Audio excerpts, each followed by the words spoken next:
একসময় মনে হচ্ছিল বাংলাদেশ দল মনে হয় হেলায় হারিয়ে যাবে, কারণ কোনো পারফরমেন্স হচ্ছিল না, হারের পর হার, হারের বৃত্ত থেকে কখনোই বের হওয়া যাচ্ছিল না। কিন্তু রিসেন্ট কিছু পারফরমেন্স যদি আপনারা দেখেন, সেখানে আপনারা মুগ্ধ হবেন।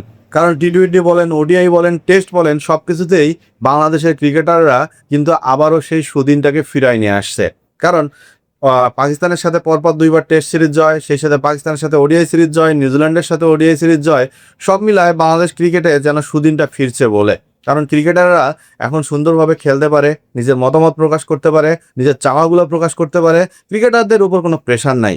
একটা ক্রিকেটের ওপর ক্রিকেটার যখন প্রেশার ক্রিয়েট হয়, তখন সে কিন্তু ভালো খেলতে পারে না। সব মিলায় ক্রিকেটাররা ফ্রিলি খেলতেছে, ক্রিকেটাররা নিজেদের মনের মতো করে খেলতে পারতেছে। সেখানে অনুশীলনে কোনো সমস্যা নাই, দলে জায়গা হবে কিনা সেটা নিয়ে কোনো প্রবলেম নাই। নিজেদের উপর থেকে সমস্ত প্রেশারগুলো সরে গেছে, যার কারণেই আমাদের ব্যাটিং এত ভালো হচ্ছে, আমাদের বোলিং এত ভালো হচ্ছে, আমরা ভালো খেলতেছি। এভাবেই মতবাদ প্রকাশ করছে বাংলাদেশের টি-টোয়েন্টি অধিনায়ক লিটন কুমার দাস। সেই সাথে অস্ট্রেলিয়া সিরিজটা নিয়েও প্রচুর আশাবাদী লিটন। লিটনের মতে, যেহেতু পাকিস্তানের মতো টিমকে আমরা হোয়াইট ওয়াশ করে বাসায় পাঠিয়ে দিছি, অস্ট্রেলিয়ার সাথে আমরা ভালো খেলবো। যদিও অস্ট্রেলিয়া বিশ্বের সেরা ক্রিকেট টিম, তারা সেরা টিমটা নিয়ে আমাদের কাছে আসবে, তারপরও আমাদের যতটুকু সামর্থ্য আছে আমরা ততটুকু দিয়েই ভালো খেলবো। আমরা আশা করব অস্ট্রেলিয়ার সাথে আমরা একটা ট্রু উইকেটে খেলবো, যে উইকেটে ব্যাটিং, বোলিং, ফিল্ডিং সব কিছুই ভালো হবে। মানে মেন কথা হচ্ছে লিটনের চাওয়া পাকিস্তান সিরিজে যে উইকেটটায় আমরা খেলছি, অস্ট্রেলিয়া সিরিজেও আমরা সেম উইকেটগুলোতেই খেলবো। কারণ এখানে যদি আমরা স্পিন উইকেট বানাই অস্ট্রেলিয়াকে হারানোর জন্য, তাহলে আমাদের স্পিনাররা ভালো করবে, সেখানে ব্যাটাররা খারাপ করবে। ব্যাটাররা যতক্ষণ পর্যন্ত রান করতে পারবে না কোনো দেশের ক্রিকেট টিম, ততক্ষণ পর্যন্ত নিজেদেরকে মেলে ধরে ভালো খেলতে পারবে না। একমাত্র ব্যাটাররা যদি রান করতে পারে, তাহলেই একটা দেশের ক্রিকেট টিম মাথা তুলে দাঁড়াতে পারে, যেটা এখন আমাদের হয়েছে। আমাদের ব্যাটাররা রান করতেছে বিধায় আমাদের বোলাররা আমাদেরকে নিয়ে ডিপেন্ড করতে পারতেছে।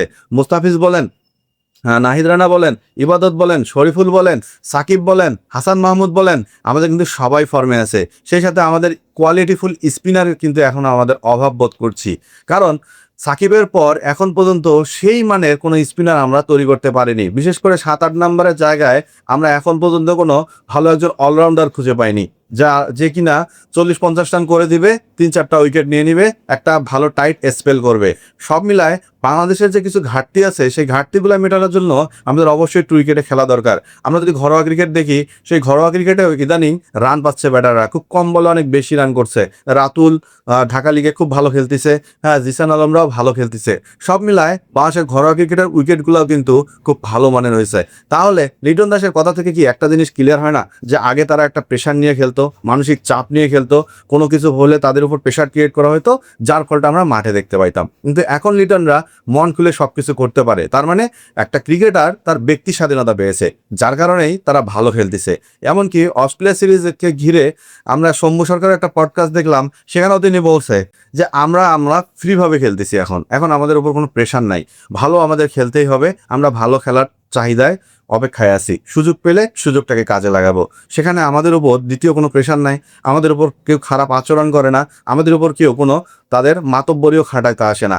সেক্ষেত্রে বাংলাদেশের ক্রিকেটাররা এখন তাদের স্বাধীনতাকে ফ্রিডমভাবে একদম স্বাধীনভাবে পেয়ে গেছে, যার কারণেই বাংলাদেশের ক্রিকেটাররাও এখন ভালো খেলতেছে, ভালো করতেছে। আর এভাবে যদি আমরা খেলতে থাকি, তাহলে আমরাও একদিন পারবো বিশ্ব জয় করতে। আমাদের ক্রিকেট ফ্যান যারা আছে, তারাও একদিন আমাদের উপর আর হতাশ হবে না, আমাদের উপর আশা হারাবে না, আমরাও তাদের ভরসা দিতে পারবো।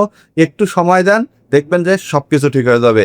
বাংলাদেশের টি-টোয়েন্টি অধিনায়কের যে ভরসার কথাগুলো শোনাইছে, আমার কাছে পার্সোনালি মনে হয়েছে লিটন দাস আসলে একজন সাহসী ক্যাপ্টেন। তিনি যদি পারফরমেন্স করে, তিনি যদি দলকে লিড করে, এবং সেই সাথে আমাদের ওডিআই ক্যাপ্টেন মেহেদী হাসান মিরাজ এবং নাজমুল হোসেন শান্ত টেস্ট ক্যাপ্টেন, সব মিলে কম্বাইন করে মিলেমিশে যদি দেশকে এগিয়ে নিয়ে যায়, ক্রিকেটটাকে এগিয়ে নিয়ে যায়, এবং সেই সাথে বিসিবি এখন ক্রিকেটারদের স্বাধীনতা দিয়ে দিছে।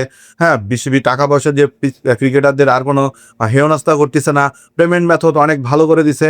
সব মিলায় ক্রিকেটাররা একটা উৎসাহের সাথে কিন্তু এগিয়ে যাচ্ছে। সো অস্ট্রেলিয়া সিরিজটাও যেন ভালো হয়, সেই প্রত্যাশা থাকবে বাংলাদেশ ক্রিকেট টিমের উপর।